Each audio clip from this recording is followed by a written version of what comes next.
Hello good morning बच्चों कल हम एक्सरसाइज 3.1 कंप्लीट कर चुके थे और आज हम नया चैप्टर पढ़ने जा रहे हैं। बहुत ज़्यादा इंटरेस्टिंग है और एग्ज़ाम की दृष्टि से बहुत ज़्यादा इंपॉर्टेंट है। आपका जो 3 चैप्टर है ना, पूरा ही इंपॉर्टेंट है एग्ज़ाम की दृष्टि से, तो आप अच्छे से देखें।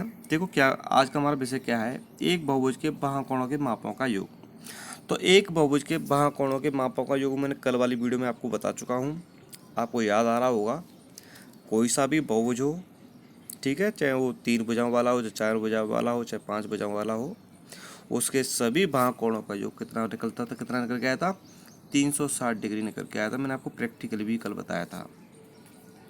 ठीक है बच्चों, तो देख लेते हैं किसी बहुभुज के बाह्य कोणों का योग 360 डिग्री होता है। अब देखो यहाँ पर एक आपको एग्जाम्पल दे रखा है। यहाँ ये 90 डिग्री है, ये 50 डिग्री है, 110 डिग्री है और यहाँ पर ये x डिग्री है जिसकी हमें वैल्यू याद करनी है। तो क्या करेंगे, हम 90 को 50 को 110 को जोड़ लेंगे। ठीक है, 110 और 50 160 160 और 90 कितना हो गए, कितने हो गए बताइए, 160 और 90 250 हो गए ना। तो 250 हो गए, एक्स की वैल्यू निकालनी है तो हम क्या करेंगे, 360 में से 250 माइनस कर देंगे।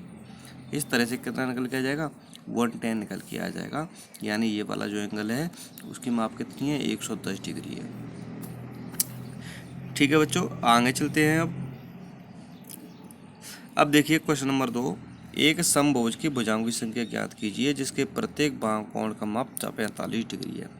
अब बच्चों मैंने आपको बताया था, ये क्या कह रहा है कि एक समभुज के भुजाओं की संख्या ज्ञात कीजिए यदि प्रत्येक बाह्य कोण का माप 45 डिग्री है। मैंने आपको बताया था सभी बाह्य कोणों का योग 360 डिग्री होता है। कितना होता है, 360 डिग्री होता है। और इसका एक का कितना है, 45 है। तो मैं पूछ रहा है कितनी होंगी, क्योंकि समभुज है तो समभुज के प्रत्येक कोण का जो बाह्य कोण होगा, ठीक है ना, समभुज में जितने भी बाह्य कोण होंगे सबकी माप सेम होगी। तो जब एक की 45 दे रखी है तो हमें पूछा गया है कि वो बहुभुज है, समभुज है, उसमें भुजाओं की संख्या कितनी है, तो 45 का भाग दे के देख लो तो 8 आ जाएगा, है ना। तो इसके यानी कि ये 8 भुजाओं वाला समभुज है। ठीक है बच्चों, इस तरह से इसका आंसर कितना आ गया, 8 आ गया। इसका राइट आंसर क्या हो जाएगा, 8 हो जाएगा। बच्चों अब स्टार्ट करते हैं एक्सरसाइज 3.2।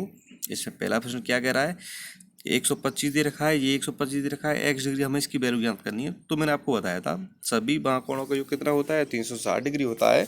तो यहाँ क्या करेंगे, 125 को 125 के जोड़ देंगे, यानी 360 में से 250 को क्या कर देंगे, घटा देंगे, तो 110 डिग्री निकल के आ जाएगा। ठीक है, तो यहाँ पर इसके एक्स की वैल्यू जो है कितनी है, 110 डिग्री है, आ जाएगी आंसर। ठीक है बच्चों, इसका नेक्स्ट दे रखा है आपको इस एक्स की वैल्यू ज्ञात करनी है। तो आप देखिए ज़रा, ये आपको 70 का दे रखा है, ये 90 का हो जाएगा क्योंकि अंदर का 90 का है, ये 60 का है, ये भी 90 का है। तो जोड़ लीजिए, कोई दिक्कत नहीं है, एक्स की वैल्यू निकल आएगी। तो देखो 90 ये होगी और 9 6 15 और 15 9 240 और 240 और 70 310। अब 360 में से हम क्या करेंगे, 310 माइनस कर देंगे। तो 310 माइनस करने पर हमें कितना मिल रहा है, 50 डिग्री मिल रहा है। यानी ये वाला जो एंगल है वो कितने का हो जाएगा, 50 डिग्री का हो जाएगा। ठीक है बच्चों, नेक्स्ट देख लेते हैं, एक समभुज के प्रत्येक बाह्य कोण का माप ज्ञात कीजिए जिसकी 9 भुजाएं हैं और 15 भुजाएं हैं। तो देखिए बच्चों, चूंकि हमें यहाँ पर समभुज दे रखा है, कौन सा दे रखा है, समभुज दे रखा है, तो 9 भुजाएं होंगी। उसमें क्या होगा, हम 360 में 9 का भाग देख लो, तो 9 चौक 36, तो 40 डिग्री आ गया। यानी प्रत्येक बाह्य कोण जो है उसकी माप कितनी आ जाएगी, 40 डिग्री आ जाएगी। ठीक है बच्चों, इसी तरह से 15 भुजाओं वाला है, उसमें क्या करेंगे, 360 में 15 का भाग दे के देख लो। तो देखो 15 दूनी 30, ठीक है, 15 चौक 60, 24 डिग्री आ जाएगी। यानी प्रत्येक बाह्य कोण कितने का आ जाएगा, 24 डिग्री का हो जाएगा। ठीक है, हम क्या करते हैं, जितनी भुजाएं उतनी भुजाओं का भाग देके देख लो। अगर भाग पूरी भाग चला जाए तो वो क्या हो जाएगा, उसका एंगल हो जाएगा। ठीक है, क्वेश्चन नंबर 3 देखिए, एक समभुज की कितनी भुजाएं होंगी यदि एक बाह्य कोण का माप 24 डिग्री है। तो देखो ये वाला क्वेश्चन तो हमने अभी किया है, ये 15 भुजाओं वाला। जब 360 में हमने 15 का डिवाइड किया तो 24 आ गया, जो 24 का करेंगे तो 15 आ जाएगा। ठीक है, तो 15 भुजाओं वाला प्रत्येक समभुज का जो बाह्य कोण होता है उसकी माप कितनी होती है, 24 डिग्री होती है। ठीक है बच्चों, आगे चलते हैं क्वेश्चन नंबर 4 की तरफ। एक समभुज की भुजाओं की संख्या ज्ञात कीजिए यदि उसका प्रत्येक अंतकोण 165 डिग्री का हो। अब बच्चों यहाँ पर आप देखिए प्रत्येक अंतकोण 165 का दे रखा है, यानी प्रत्येक बाहुकोण कितने का हो जाएगा, प्रत्येक बाहुकोण हो जाएगा 180 माइनस 165, क्योंकि एक ही रेखा पर बने हुए कोणों का योगफल 180 डिग्री होता है, मैंने आपको बताया था। तो जब 180 में से हम 165 घटाएंगे तो 15 आ जाएगा।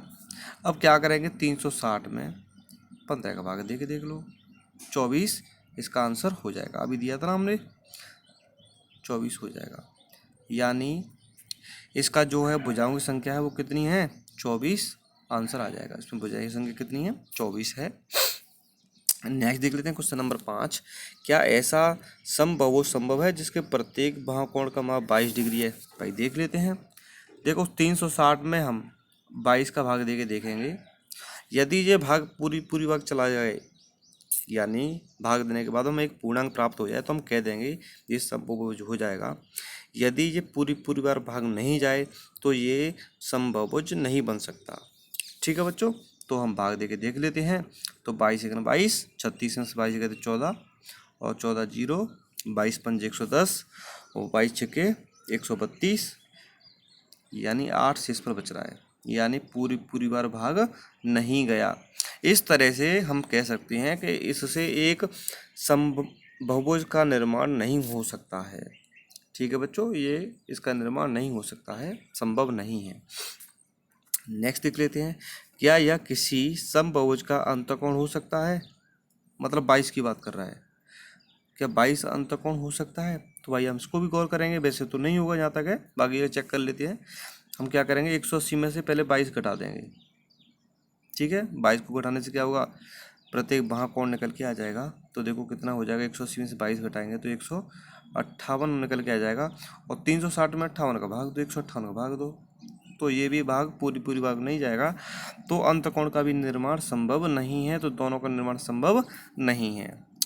ठीक है बच्चों, लास्ट क्वेश्चन 6 बहुत इंपॉर्टेंट क्वेश्चन है। इस क्वेश्चन को समझें आप अच्छे से। क्या कह रहा है, किसी समबाहुभुज में कम से कम कितने अंश का अंतकोण संभव है और क्यों।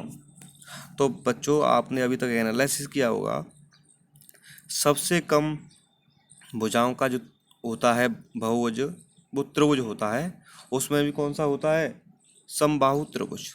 ठीक है, तो यानी सबसे कम सबसे कितने कह रहा है, किसी समबाहुभुज में कम से कम कितने अंश का अंतकोण संभव है। तो सबसे कम अंतकोण एक त्रिभुज में ही संभव है, एक समबाहु त्रिभुज में ही संभव है। ध्यान से समझना। और हमें पता है त्रिभुज के तीनों आंतरिक कोणों का योग 180 डिग्री होता है ना। और समबाहु त्रिभुज में, किसी भी त्रिभुज में 3 भुजाएं होती हैं। तो देखिए कितना आ गया, 60 डिग्री आ गया। तो इसका आंसर क्या हो जाएगा, 60 हो जाएगा। कि किसी समबाहुभुज में कम से कम कितने अंश का अंतकोण संभव है, तो 60 डिग्री का अंशकोण संभव है। और क्यों, तो क्योंकि 3 भुजाओं से कम वाला कोई भी समबाहु नहीं होता है, कम से कम 3 भुजाओं वाला होता है। इस वजह से हम समबाहु त्रिभुज को लेते हैं, तो उसका प्रत्येक अंतकोण 60 डिग्री का होता है, जो 60 डिग्री का होता है। ठीक है ना। और उसमें भुजाओं की संख्या कितनी होती है, 3 होती है। और चतुर्भुज में कितने का होता है, 360 का होता है, जिसमें 90 डिग्री का हो जाता है। इस तरह से ये संभव है। ठीक है, वो कितने का आ जाएगा, 60 डिग्री का आ जाएगा। ठीक है बच्चों, नेक्स्ट देख लेते हैं। किसी समबाहुभुज में अधिक से अधिक कितने अंश का बाहुकोण संभव है। तो देखो ये भी एक समबाहु त्रिभुज में ही होगा, क्योंकि जब आंतरिक कोण 60 डिग्री का है तो बाहुकोण कितने का हो जाएगा, बाहुकोण 120 डिग्री का हो जाएगा। जस्ट अपोजिट होता है ये तो, है ना। तो ये भी क्या हो जाएगा, एक समबाहु त्रिभुज के लिए उदाहरण हो जाएगा। और प्रत्येक बाहुकोण का जो अंश होगा वो कितना हो जाएगा, 120 डिग्री हो जाएगा। ठीक है बच्चों, आज हमारी एक्सरसाइज 3.2 कंप्लीट हुई। वीडियो को लाइक करें, वीडियो को शेयर करें, और यदि आपने चैनल को सब्सक्राइब नहीं किया है तो चैनल को सब्सक्राइब करें, जैसे आगे आने वाली हर वीडियो का नोटिफिकेशन आपको मिल जाया करे। कल मिलते हैं बच्चों। जय हिंद, जय भारत।